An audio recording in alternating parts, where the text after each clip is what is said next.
In life, we are sometimes pushed by events that require our determination and courage.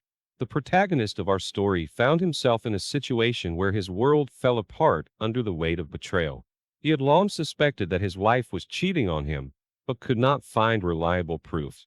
But one day, gathering all his strength, he found something that changed everything. He figured out his wife's lover, learned his name, address, and everything about him. At that moment, unbridled rage and a thirst for revenge awoke in him. He decided to take the situation into his own hands and go to him. What awaited him in this dangerous and unpredictable meeting? What twist of fate had prepared for them by changing fate? Would he be able to find the truth and find his peace of mind? In our fascinating story, we will penetrate the world of amazing stories of treason, where passion, betrayal, and revenge are intertwined in a single web of drama. Will we witness liberation or plunge into darkness? What mysteries will unfold before us in this story?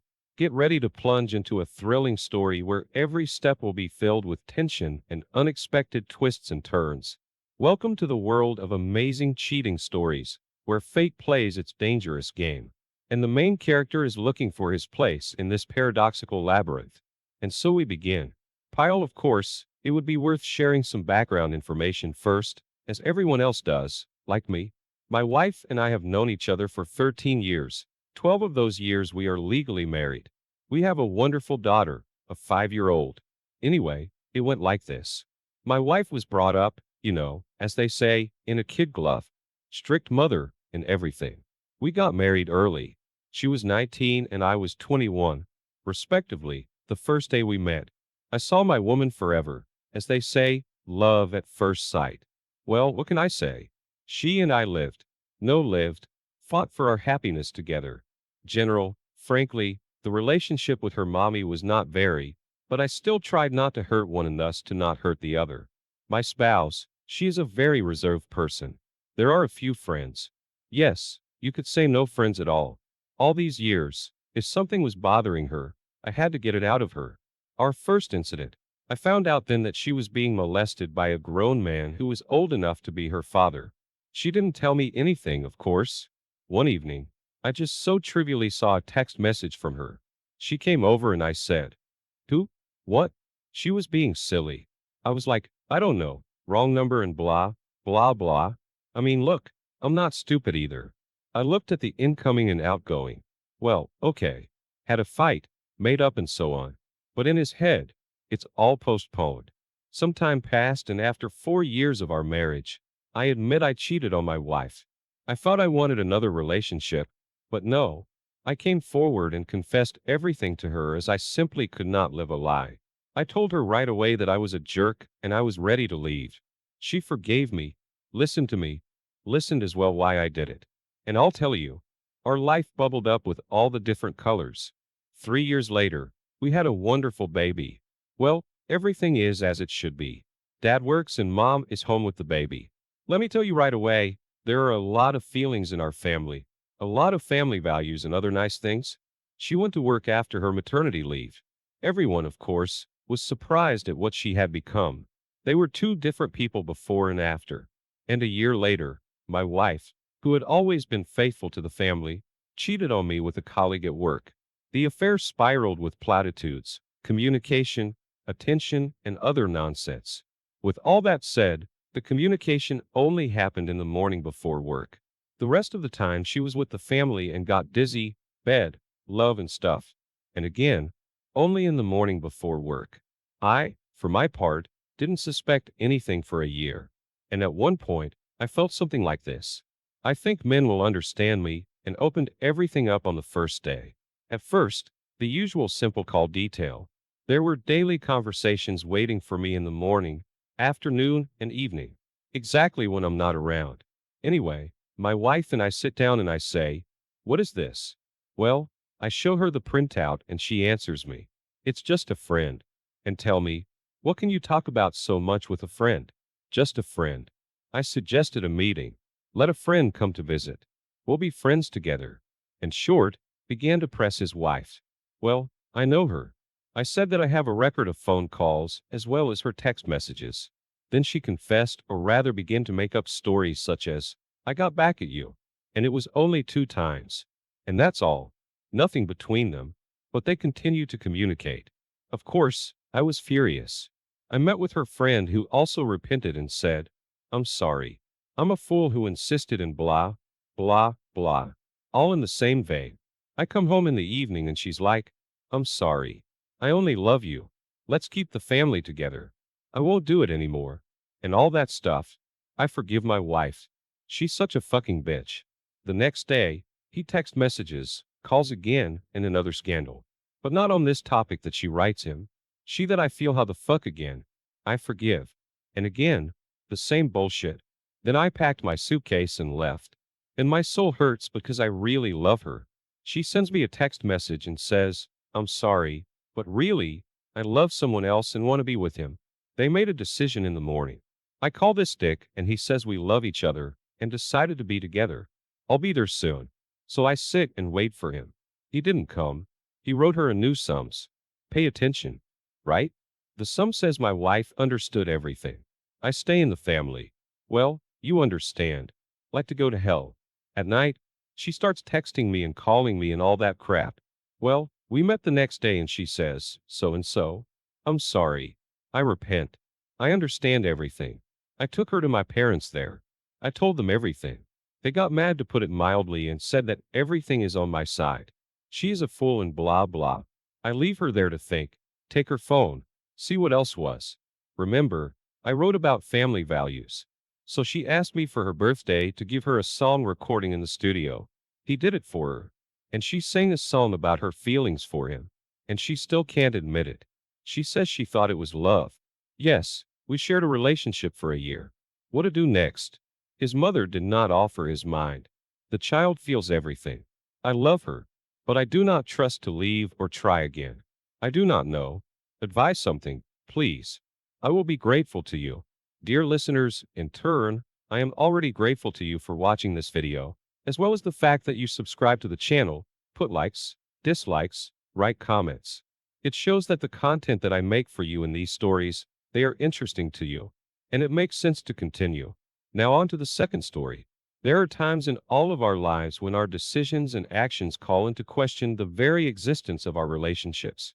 The main character in our story found himself facing such a challenge when his life changed dramatically. He was living in a beautiful fairy tale, in a happy marriage. But one day his world crumbled when he discovered his wife cheating on him. Pain and resentment pierced his heart, and a fire of determination flared up inside him. He decided not to wise up, not to endure humiliation and betrayal. He took the bold decision to get a divorce. He no longer wanted to be with his horns, to stand in the shadow of lies and deceit. He decided to choose freedom and seek a new path where betrayal would have no place. What awaits him on this new journey? How will he deal with the pain and disappointment? Will he be able to find himself and find happiness again?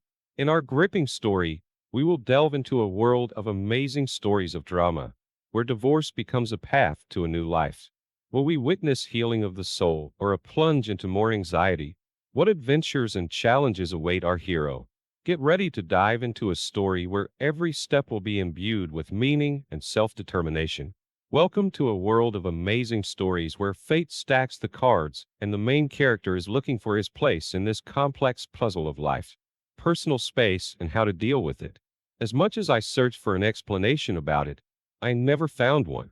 But in my personal life, I acquired these same explanations.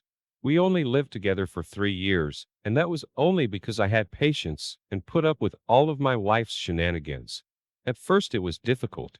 I worked things out with my wife every time she screamed for her personal space. Honestly, it pissed me off because before the wedding, she had no personal space at all. But as soon as she married me, it came right out of nowhere. Mostly, my wife's personal space extended to her phone, laptop. Then her space began to swell and expand, and even her personal intimate life got into it. Yes, you read that right, even sex, which she didn't want to. She would simply say that she wanted to be alone, and that even light touch would disturb the harmony of her personal space for a given amount of time. To violate her personal space at that moment was the equivalent of a cataclysm, a natural disaster, or the outbreak of hostilities without the declaration of war. My wife was never offended in such cases, but simply became angry and started scandalizing. By the end of the third year of our life together, I was fed up with it all and began to take all my wife's antics with a degree of irony. Stopped getting angry, began to give more time to myself, took up sports. I loved my wife, tried many times to tell her that her personal space has already exceeded all limits and it can end badly. My wife, on the other hand, always reacted painfully, trying every time to explain to me that personal space is simply vital for everyone. The sliced question, why? She never had a clear and precise answer. No, my wife wasn't completely bad. She wasn't a great cook, but it was possible to eat, though the food was not varied. In fact, I could cook almost nothing myself, but I always helped my wife in the kitchen. So when the dish was not quite edible, we had no complaints against each other. So by the end of the third year of my life, I was tired of living only in my wife's space. I wanted us to have everything in common, from finances to children. Apparently, my wife had a different opinion of her personal space. Once we were invited to a birthday party.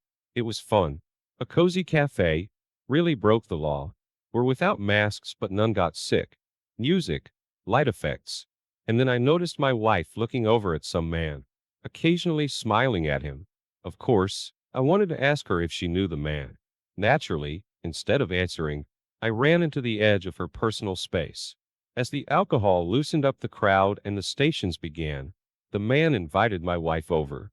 Even though they were trying to get lost among the dancers, I could still see everything. I saw my wife listening to the man with interest, smiling at him. On the third dance, I tried to take her away, break up their couple and dance with my wife myself. What? That's right. My wife hissed at me like a snake and refused to dance with me. When I asked why not, she said that I was her husband and she was still dancing with me. Then it became interesting. The man had already grown impudent and frankly groped my wife. She did not make any attempt to the page. Finally, the festivities were over and we went home. In the evening, already in bed, I wanted intimacy. Apparently, my wife was not fervent and I again violated the boundaries of her space. This really hit me hard. So, a strange man can enter her personal space. You can have a conversation with him. You can cuddle on the brink of foul, but my husband cannot. To what she automatically said that she knew the boundaries of the permitted, that nothing of the kind with that man did not and will not. And with me, there is nothing to talk about. What about before the wedding? After all, we'd have found a bunch of topics that we were both interested in and discussed them. And now there was nothing to talk about. I no longer figured out the relationship, no scandals, no trying to convince or anything like that. I knew it was time to call it a day. The next morning at breakfast, I asked my wife what she values more, our family or her personal space. To which I got the answer, of course, family, and just silly to compare family and personal characteristics.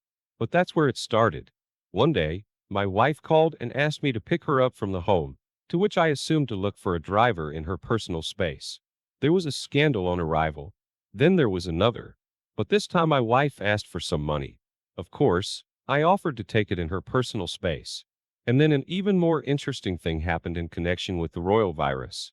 The office where my wife worked closed and my wife was out of work. Do you know how it all ended? One day, she called from home and asked me to stop by on my way home and get some groceries. Of course, I said, who and where would buy her groceries? The answer I got was screw you. The apartment was her brother's. He lives and works in Germany. And I went back to my communal apartment. I did not answer my wife's calls. If someone else's number rang, when I heard her voice, I dumped the call and put the phone number in the blacklist. Started coming home and to work. If at work, I was able to disconnect by alerting security to keep her out. At home, I had to change the lock on the room. At times, listening to the long pounding on the door and yelling, "Open up, we need to talk." And when I used to offer her, it wasn't necessary. But that soon ended. The neighbors were fed up with such visits, and they threatened to call the police on my wife, not to write a report on hooliganism. My mother-in-law came and asked me why I was doing this. Couldn't we sit down at the negotiating table, resolve the issue, and keep the family together? It was like I wasn't trying to talk. My wife always closed the door of her space, shutting me out of the conversation, and if I was persistent, She scandalized me. I filed for divorce, awaiting trial. And this is what I concluded about personal space. It was invented by women because I have never heard of personal space in men. And it's a space that women use exclusively for their own benefit. How many times I have not looked for an explanation about it? I have not found it. But in my personal life, I have acquired these explanations. Dear listeners, let's speculate in the comments on the topic of men's personal space. For example, I am sure that everyone has it, both men and women, and the fact that there was no love, respect, and interest for his partner in the main character's family. It was certainly not the fault of personal space. If you like this video, put a like and subscribe.